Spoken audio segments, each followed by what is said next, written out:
lack of intellectual content in Christianity and found himself attracted to Neoplatonism. St. Augustine eventually succeeded in reconciling the philosophy of Plotinus with orthodox Christian theology. In this way, Christianity was given a firmer intellectual foundation, and the evolved ideas of Plato were grafted onto the only intellectual force that proved able to survive the Dark Ages. Platonism, of one sort or another, thus became part of the Christian tradition, which through the centuries produced a succession of thinkers who understood Plato better than Plato: the Platonists, the Neoplatonists, St. Augustine, and so forth. Platonists continued to flourish in major European universities, especially in Germany and at Cambridge, until well into the 20th century. But the species is now thought to be extinct. From Plato's writings. Philosophy begins in wonder. Theaetetus, 155d.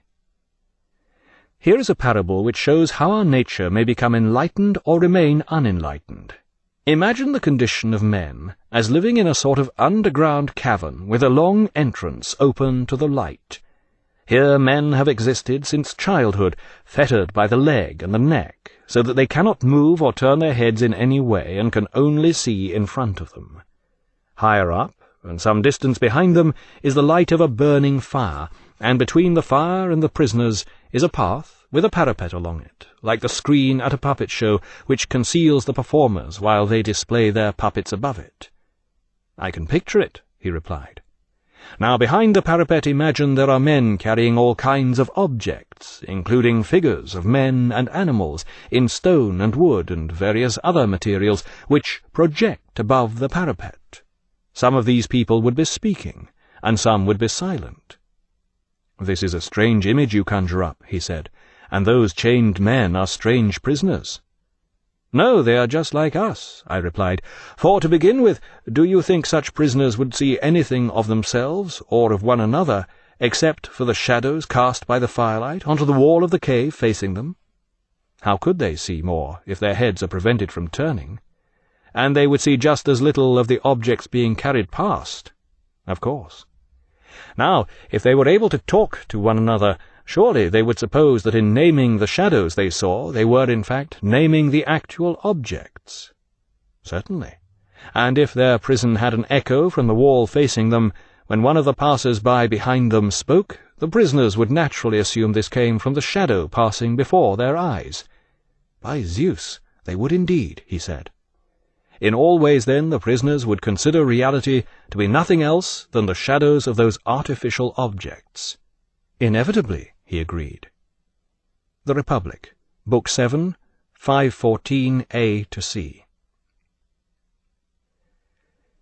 We must then conclude that education is not, as some claim, the introducing into a soul of knowledge which was not there beforehand, as if they were introducing sight into a blind eye. That is what they say it is. But our argument shows that the capacity for understanding truth is innate in each man's soul, and that the way in which he learns is like an eye which cannot be turned from the darkness toward the light except by turning the whole body. In the same way, the entire soul must be turned away from this world of change and shadows until its eye is able to endure the bright, shining light of reality, and the brightest of all realities, which we have called the good. The Republic, Book 7, 518, b to c. God is blameless. The Republic, Book 10, 617e. Do not forget that popular favour is a way to achievement, whereas an arbitrary temper has solitude for company. Letters 4, 321c. A man is just in the same way that a state is just, and we must not forget that justice in the state means that each of the three classes found within it is performing its proper function. Each of us is just and does his duty only when each part of us performs its proper function. The Republic, Book 4, 441d, c in some translations. It is the business of reason to rule, exercising wisdom and foresight on behalf of the entire soul, while the spirited element should act as its subordinate and ally. When these two elements have been reared and trained to understand their own true functions, they should be set to rule over the mass of our appetites, which make up by far the largest part of our soul, and are by nature insatiable. These ever-demanding appetites must be watched over with constant vigilance, so as to prevent them from gorging themselves on the so-called pleasures of the body, and thus becoming so huge and insatiable that the body no longer fulfills its proper role, but instead attempts to overturn and enslave the entire life of man. The Republic, Book 4, 441e, 442a. I had a dream, and in this dream I was told that the first elements out of which all things, including you and I, are made, are such that no one can give an explanation of them. Each of them by itself can only be named. We cannot attribute anything further to them. We cannot even say that they exist, or that they do not exist, if we mean to speak of them alone, for to do so would be to imply the attributes of existence or non-existence. We cannot define any of these primeval elements. They can only be named, for they have nothing but a name.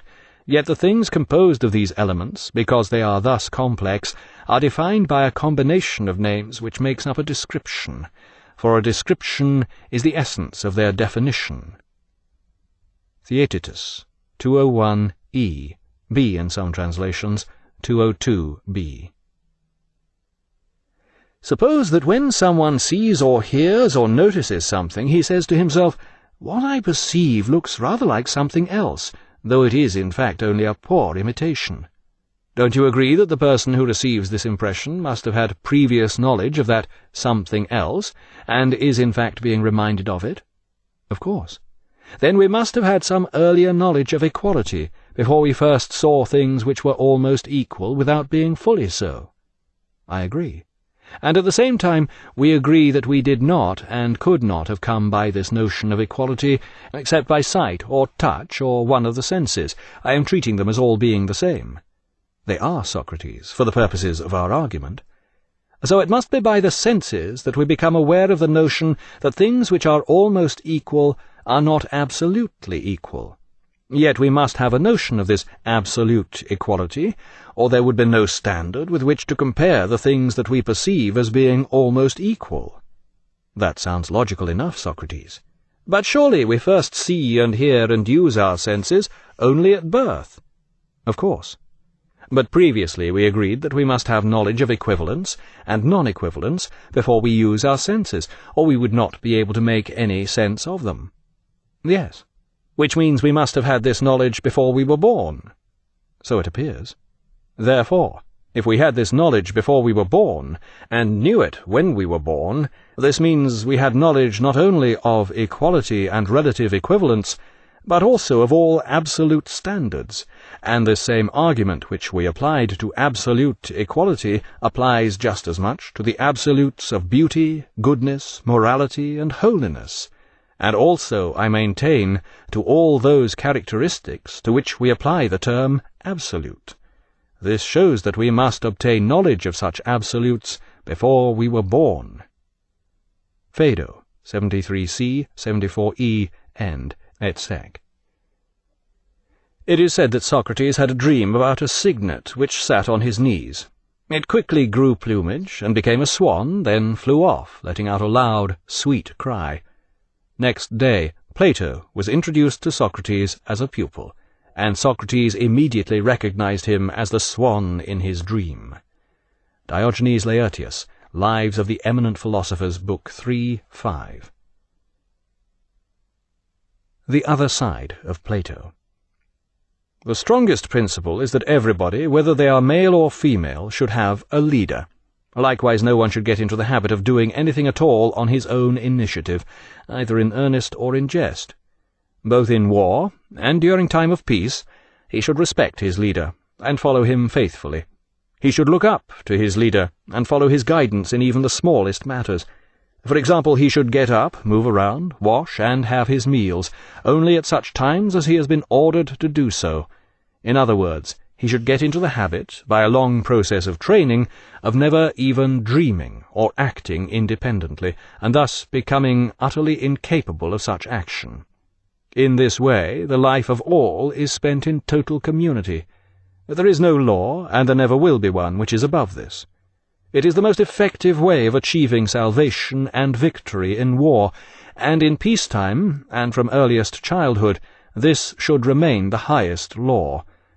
Lack of intellectual content in Christianity, and found himself attracted to Neoplatonism. St. Augustine eventually succeeded in reconciling the philosophy of Plotinus with orthodox Christian theology. In this way, Christianity was given a firmer intellectual foundation, and the evolved ideas of Plato were grafted onto the only intellectual force that proved able to survive the Dark Ages. Platonism, of one sort or another, thus became part of the Christian tradition, which through the centuries produced a succession of thinkers who understood Plato better than Plato: the Platonists, the Neoplatonists, St. Augustine, and so forth. Here men have existed since childhood, fettered by the leg and the neck, so that they cannot move or turn their heads in any way, and can only see in front of them. Higher up, and some distance behind them, is the light of a burning fire, and between the fire and the prisoners is a path with a parapet along it. Philosophy begins in wonder. Theaetetus, 155d. Here is a parable which shows how our nature may become enlightened or remain unenlightened. Imagine the condition of men as living in a sort of underground cavern with a long entrance open to the light. Platonists continued to flourish in major European universities, especially in Germany and at Cambridge, until well into the 20th century. But the species is now thought to be extinct. From Plato's writings. Philosophy